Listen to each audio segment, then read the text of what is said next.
هو ممكن لو في واحد شكله وحش قوي قوي قوي عامل زي القرد يتغير ويبقى زي القمر؟ ممكن، حصلت زمان وممكن تحصل تاني.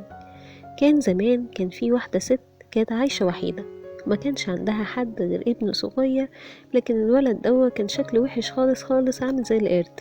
ما كانتش طول عمرها وحيدة، كان زمان عندها 3 بنات كانوا زي القمر، كانوا أحلى بنات عايشين على وش الأرض، لدرجة إن الساحرة الشريرة اللي كانت عايشة في القلعة اللي جنبيهم كانت متغاظة منهم خالص، وفي يوم خطفتهم وحبستهم جوه شوايل سحرية وقفلت عليهم. الشوايل السحرية دي مش ممكن تتفتح أبدا أبدا غير لو حطوها على كومة من الحطب اللي متاخد من غابات السحرية. الست العجوزة دي فضلت تدور تدور تدور على أي غابة سحرية عشان تلم منها خشب عشان تحرق الشوايل وتطلع بناتها، لكن ما عرفتش. كان ابنها دايما بيساعدها. قعدوا يدوروا في كل مكان على غابة سحرية لكن ما لقيوش. الست العجوزة ظهرها اتحنق وبقت ضعيفة جدا من كتر ما هي عمالة بتدور على الغابة السحرية. وفي يوم من الأيام أخدت الجرة بتاعتها وراحت تملاها مية من البير. بعد ما ملتها مية من البير، الجرة بتاعتها أو القلة أو البلاص بتاعها بقى تقيل قوي قوي، ما قدرتش تشيله. حتى مع مساعدة ابنها الصغير برضو ما عرفتش تشيله.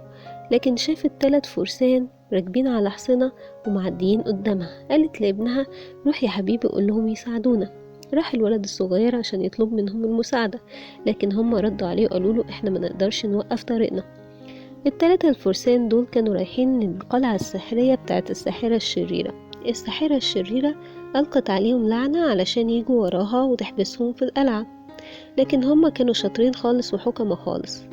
لو كانت الست عارفة ان هم مسحورين مكانتش غضبت، كانت بالعكس كانت ساعدتهم، لكن هي غضبت خالص ان هم مرضيوش يساعدوها. ال3 فرسان وصلوا للقلعة، وهناك الساحرة الشريرة أخدتهم للسراير بتاعتهم وعلمت كل سرير منهم بشمعة.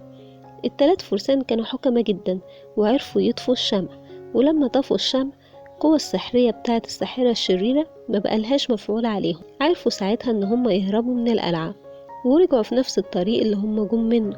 وهم وراجعين فاتوا على دكان صغير اشتروا منه ملح ورماد ودبابيس. لما رجعوا في نفس الطريق قابلوا الست العجوزة والولد الصغير. هما ما كانوش فاكرينهم خالص، لكن الست العجوزة كانت فاكراهم كويس وكانت لسه متغاظة منهم. راحت بسرعة جابت طوب من على الأرض وزلط وقعدت ترمي عليهم الزلط والطوب. هم استغربوا جدا ان هم اصلا مش فاكرينها، افتكروها ان هي ساحرة شريرة في شكل ست عجوزة.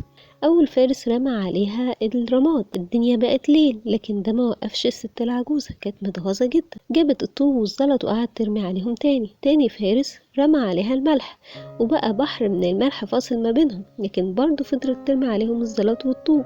اخر فارس فيهم رمى عليها الدبابيس وطلع من الارض غابة سحرية مليانة اشواك.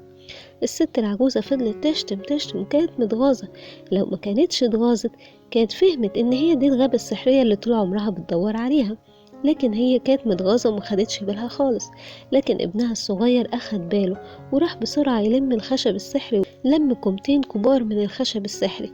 ولما هي شافته فهمت كل حاجة وقعدت تساعده. الاشواك جرحت ايدين الولد لكن ده ما وقفهوش، لم الكومتين وحط عليه الشوايل وولعوا فيها النار، وبسرعة طلع من الشوايل ال3 بنات الحلوين الأمامير. وال3 بنات الحلوين الأمامير دول اتجوزوا ال3 فرسان الشجعان.